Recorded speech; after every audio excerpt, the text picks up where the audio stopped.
So this is just a brief, there's more that I'll direct you to. There's more now that's been finalized on this. This presentation was prepared about last year at this time or very early this year. So there's been some changes to it. But it just gives you an idea of where we're going, gives you an idea of the active start, the 4 to 6. And you don't have that in your club, am I right? You're more 8 and up? Your club? 7, 8, yeah.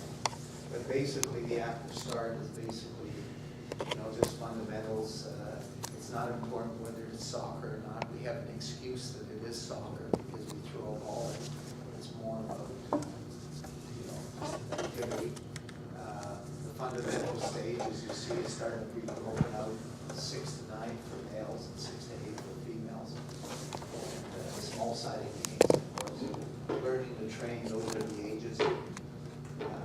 Train to train, and then we continue on to the competition of all of the athletes.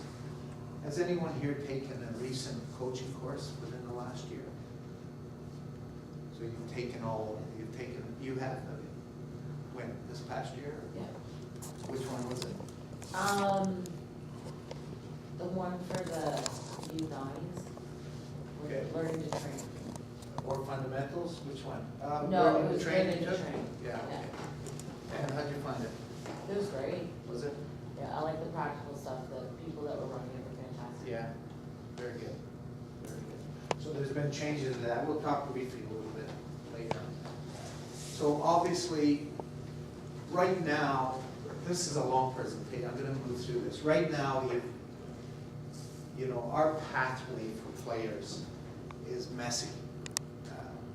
It's just messy. So what we're looking at doing is simplifying it. So part of long-term player development is to simplify these pathways for, as we said, for everyone, not all players.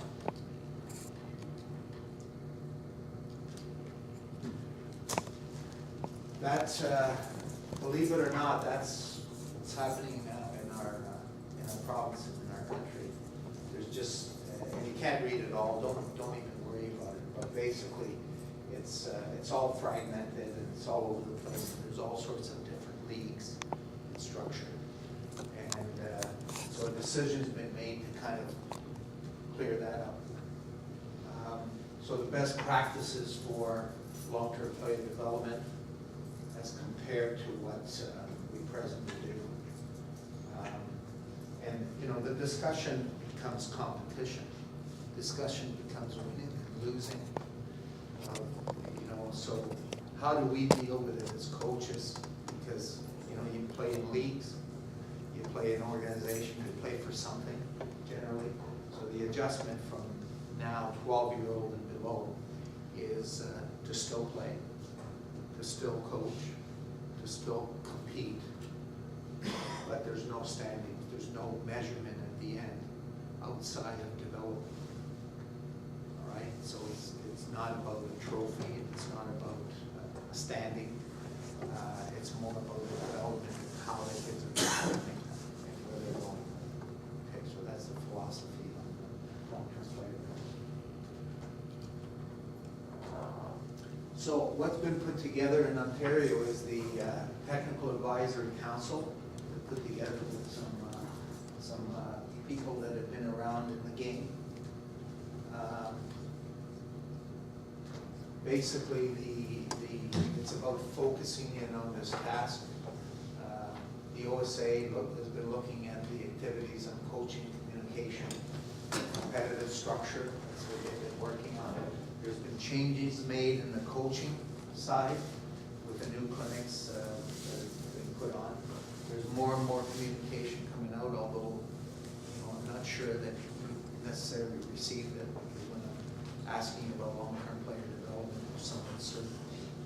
But I'll direct you to the website and so on. And then dealing with the competitive structure, because if we're going to make changes to our leagues, the leagues that you're playing on, it has to be made a little bit clear on what's going to happen with those leagues, okay, and how you're going to be affected. So this complete change is being done, but how are you going to be affected? perspective when it goes down to the leagues that you're participating.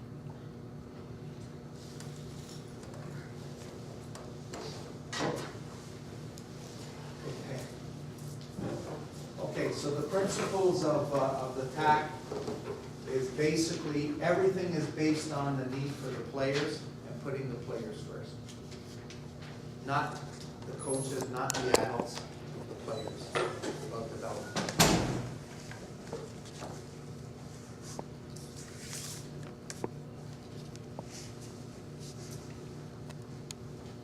Charles Darwin, and this phrase is an important one, I think, is because it affects us all, and it's something that we have to learn to make the adjustment when it comes to long-term player development. So can we adapt? Can we change with it? Your challenge will be to understand this. Your challenge will be to get buy-in from your parents as coaches. They're going to come to you and say, it doesn't make sense. How can we play? How can we play without keeping scores and results?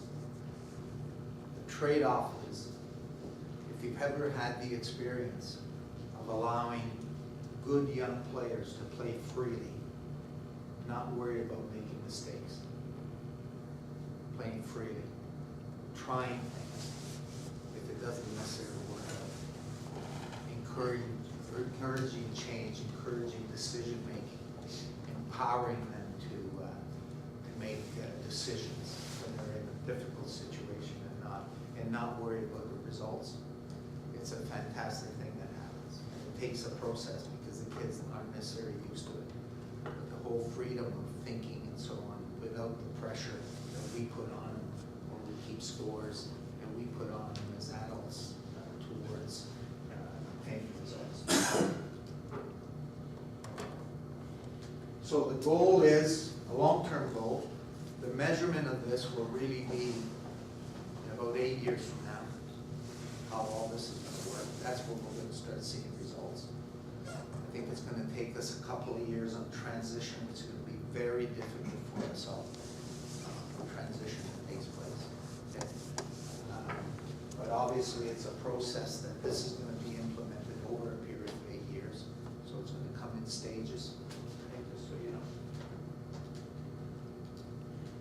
So yeah, I'm sure you're thinking, my goodness, by that time my kid will be out of the game, right? Actually, they're going to experience something going forward, so it's not about whether they're in or out of the game. Again, a little bit of repetition here.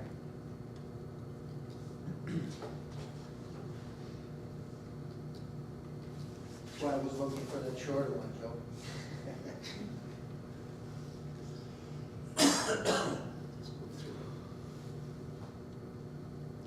So again, it's focused for players, coaches, referees.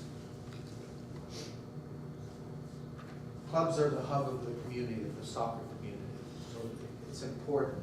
It's important to the CSA, the OSA, the districts, that everyone becomes a partner in this, buy-in. In your club, come 2014, there won't be any choices, just so you know. It's something that's going to be mandated to implement long-term player development. It's come quick, but it's something that's going to move, especially in the ages of 8 to 12 years old. Okay? So everyone in our province is going to be on the same page when it comes to these changes that are being made. It's not the fact that you make them, another club, neighboring club might not make them, there's stuff going on. It's about moving there.